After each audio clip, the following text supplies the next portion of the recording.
Hello and welcome to a chilly day here on the Hill. We are just hours away from the SEC match between 6th-ranked Kentucky Wildcats and 18th-ranked Arkansas Razorbacks. Throughout our show, we will talk to some players and give some insight to see just what an SEC game day is like.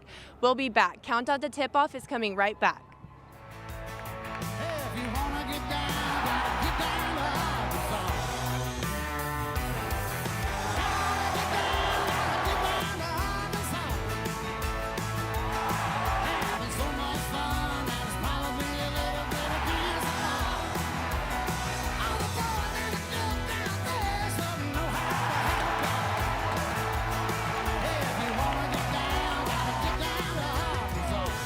Over! Down goes Auburn! Welcome back to Countdown to Tip-Off. I'm your host, Taylor Sheffield. We are moments away from the game and fans are filling Bud Walton Arena just right behind me. To preview our game and let us know what to expect, we are going to send it over to our analyst. Thank you, Taylor. I'm Patrick Hall, joined here with Brett McCargo as we are outside Bud Walton Arena, just moments away from tip-off. And we're going to be previewing today's game between the number 18 Razorbacks and the number 6 Wildcats. Brett, what are some keys for Arkansas to get the win today? For Arkansas to get the win, they have to take advantage of a beaten-up Kentucky team. Kentucky is down 2 guards, and this is very key for them.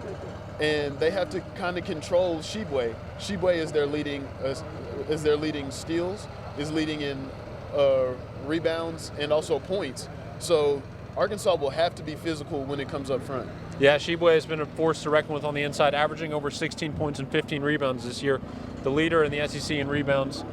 And questions still loom over Ty Washington and Seville Wheeler's health, whether or not they're going to be able to play. So how is Arkansas going to be able to take advantage of that with their guards on the other end? They're going to have to take advantage by using kind of Kentucky's lack of depth. They're going to have to score a lot of points through the guards like with Devo and JD. Yeah, Devontae Davis and JD Note are going to be big players for the Arkansas Razorbacks today. Now, let's talk a little bit about Jalen Williams, the man on the inside who's going to be responsible for trying to slow down Oscar Shibwe. He's drawn over 45 charges. What are some keys to his success this season? Well, Jalen has done a very good job of kind of getting that big man into foul trouble so where it takes away another scorer, another rebounder, making teams kind of have to adjust to what Arkansas is doing. And that's surely probably the plan today. Yeah, Arkansas and Kentucky, both teams that are pretty deep. Where's Arkansas scoring going to come from besides JD Note today? We know that he's the leading scorer one of the leading scorers in the SEC, but what about Stanley Amude and Audis Toney? I believe that they will have a pretty good game if they do come out with the win, because they're pretty good three-point shooters, so I believe we'll see a lot of three-point shots coming from the Razorbacks. All right, Brett, that's all the time we have for today. How about a score prediction? I say 74-68 Arkansas. 72-68 Hogs. Thank y'all. Students have been lining up right behind me just outside Bud Walton Arena, eager to get into the game. Let's see what Madison is up to while talking to some of the students while waiting in line to get inside. Thank you, Taylor. It's a chilly morning here in Fayetteville. What time did you get here this morning, Josh? 6:30. Was it cold when you got here? It still is cold, yeah. Let's talk to some of our students and see what's been going on this morning. How do you guys feel about Kentucky? They suck. You heard it here first. Kentucky sucks. What do you guys think the score of the game is going to be? A lot to the Hogs and not a lot to Kentucky. That's not a number to a number. Okay, 150 Hogs, 45. We're looking for reasonable numbers here. Okay. 70 to 40. I give it 87. All right, we're moving to the next. We're amped! He's amped. Do you know who won the last matchup between Arkansas and Kentucky? Kentucky. You're wrong. You're very wrong. No, I'm not. You're wrong. No, I'm not. Yeah, you are. It was Arkansas. What was the score of the last game? It was like 70-something, but it was Arkansas won. No, they didn't. No, I thought Kentucky won. Google it. So who do you think's going to win the game today? Hogs by 90 all day. Easily, yeah. It's not even a question.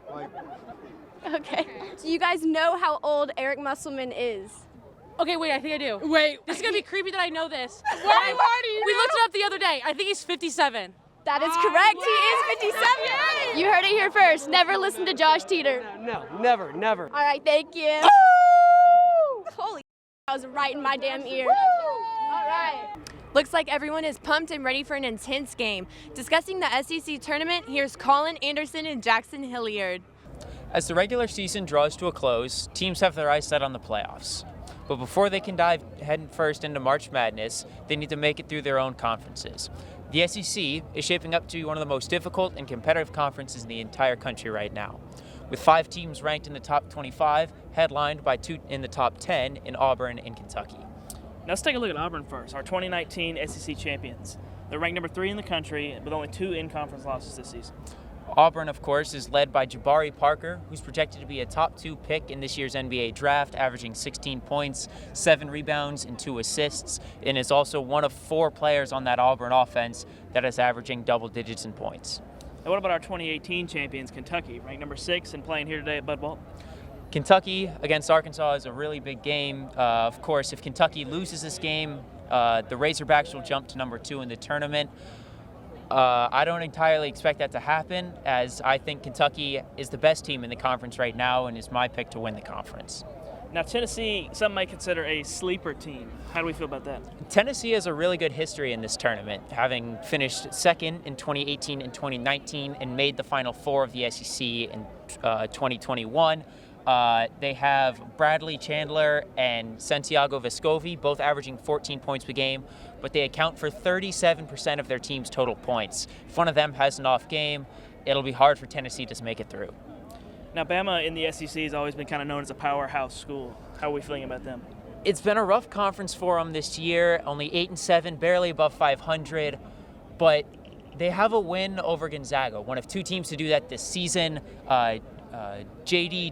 Davidson, the 6th man, came off the bench for 20 points, and their star player, Jaden Shackelford, had 28 in the win over Gonzaga. If Shackelford continues to do what he does, and if they have a little bit of help off the bench, I expect Alabama to perform fairly well in this tournament. It's going to be an exciting season. Yes, sir, it will. That's all the time we have today. Taylor, we throw it back up to you. Thank you guys so much for tuning into this week's Countdown to Tip-Off. I'm your host, Taylor Sheffield. Enjoy the game. We'll see you guys next week.